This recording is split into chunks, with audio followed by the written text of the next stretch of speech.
لبيك اللهم لبيك لبيك لا شريك لك لبيك إن الحمد والنعمة لك والملك لا شريك لك. حج کے 5 دن ہیں.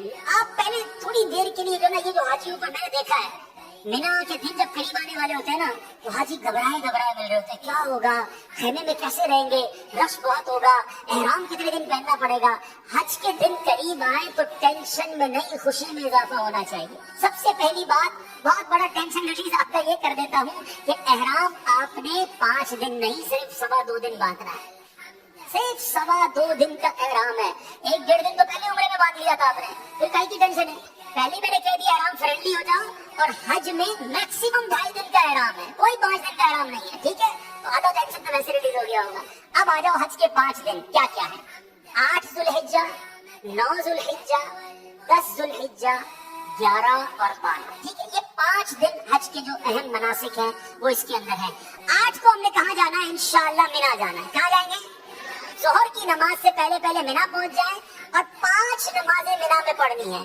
ظہر, عصر, مغرب, عشاء اور فجر. فجر پڑھیں گے وہ کون سا دن ہو جائے گا؟ ویری گڈ, کون سا دن ہو جائے گا؟ 9 کا دن. 8 کی ظہر سے لے کر 9 کی فجر تک ہم نے مینا میں رہنا ہے. 5 نمازیں پڑھنا مینا میں سنت ہے. اب 9 کی فجر کے بعد یاد رکھیے گا, حج کا crucial day, most important day of حج, جس کو وقوف عرفہ اور جس کو یہ کہیں کہ وہ رکن اعظم ہے حج کا, اس کے بغیر حج ہی نہیں ہو سکتا, اور وہ ہے عرفات کا دن. اور اب یہ دن آ گیا ہے 9 ذوالحجہ, یہ یوم عرفہ کہلاتا ہے. اب حاجی کو جانا ہے عرفات کے میدان میں. جو 9 ذوالحجہ کا دن ہے وہ پورا دن ہم نے کہاں گزارنا ہے؟ عرفات میں. یہ خاص دن ہے. جیسے ہی ظہر کا وقت شروع ہوگا, سبحان اللہ, ظہر کا وقت شروع ہوا اور جتنے لوگ وہاں پر عرفات میں موجود ہیں احرام کی نیت کے ساتھ, وہ سارے کے سارے حاجی ہو گئے ہیں. ہاں, ایک لمحہ بھی کسی نے ظہر کا وقت شروع ہونے کے بعد سے لے کر اگلے دن صبح صادق سے پہلے عرفات میں گزار لیا, وہ حاجی ہو گیا. ہاں, لیکن جو صبح چلا گیا ہے یا ظہر کے وقت سے پہلے گیا یا ظہر کے بعد بھی گیا, وہ غروب آفتاب سے پہلے باہر نہیں نکل سکتا. یہ بڑا مسئلہ ہے کہ بعض اوقات ہوتا ہے کہ دوپہر 3-4 بجے سے بعض خیمے والے کہتے چلو بھائی مزدلفہ چلنا ہے. نہیں, مغرب کا وقت ہو گیا, اب آپ آ جائیں گے مزدلفہ. یہ جو رات ہے, اللہ اکبر, بعض علماء فرماتے ہیں کہ یہ حاجی کے لیے شب قدر سے افضل رات ہے. یہ بڑی مبارک رات ہے, دعاؤں کی قبولیت کی رات ہے. پتھریلی زمین پر وہ مزہ آتا ہے جو 5 اسٹار ہوٹل کے بیڈ میں مزہ نہیں آتا.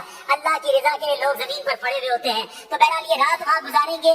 اب آ گیا 10 کی صبح. پاکستان میں 10 تاریخ کو ہم کیا کرتے ہیں؟ قربانی کرتے ہیں نا. حج کا دن ہوتا ہے, عید کا دن ہوتا ہے نا. ہاں جی, بڑی زبردست عید مناتا ہے. 10 تاریخ کو پہلا کام ہم نے کرنا ہے کہ ہم نے رمی کرنی ہے.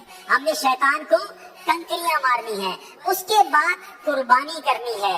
اس کے بعد حلق کرنا ہے. یہ 3 کاموں کی ترتیب یاد رکھیے گا. پہلے کیا کرنی ہے؟ رمی کرنی ہے. پھر اس کے بعد قربانی کرنی ہے. اس کے بعد حلق کرنا ہے. آپ احرام سے فارغ ہو گئے.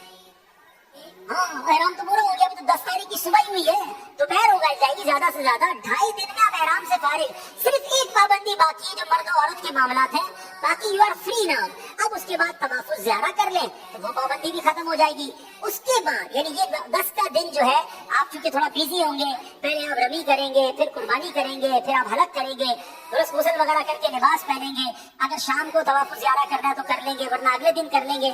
اب صرف آپ نے 11 اور 12 کا دن گزارنا ہے مینا میں, اور راتیں گزارنی ہے مینا میں اور رمی کرنی ہے. ایک واجب باقی رہ جائے گا جس کو طواف رخصت کہتے ہیں. تو جب وطن جا واپس جانا ہوگا تب آپ کر لیں گے. تو یہ ہے حج, جو یہ 5 دن ہے. اس میں پہلا دن مینا میں, اگلا دن عرفات میں, اور بقیہ 3 دن بھی مینا میں گزارنے ہیں. یہ آل ٹوگیدر 5 دن بنتے ہیں. اور آخری دن 12 کو عصر کے بعد مغرب سے پہلے آپ مکہ آ سکتے ہیں. تو یوں دیکھا جائے تو یہ 4.5 دن بنتے ہیں اور 4 راتیں ہیں. تو اٹس ناٹ ہیوج ورک. کوئی ٹینشن ڈالے, اپنے ساتھ آپ ضرورت کا سامان لے جائیں گے اور لوگوں میں تقسیم کرتے رہیں گے, تو انشاءاللہ حج میں کوئی ٹینشن اللہ نے چاہا تو نہیں ہوگی. آپ دوسروں کو ٹینشن ریلیز کرنے کا ذہن بنا لیں, انشاءاللہ آپ کی ٹینشن پہلے ہی ختم ہو جائے گی. انشاءاللہ ہم دوسروں کی مددگار بن کر حج کریں گے انشاءاللہ.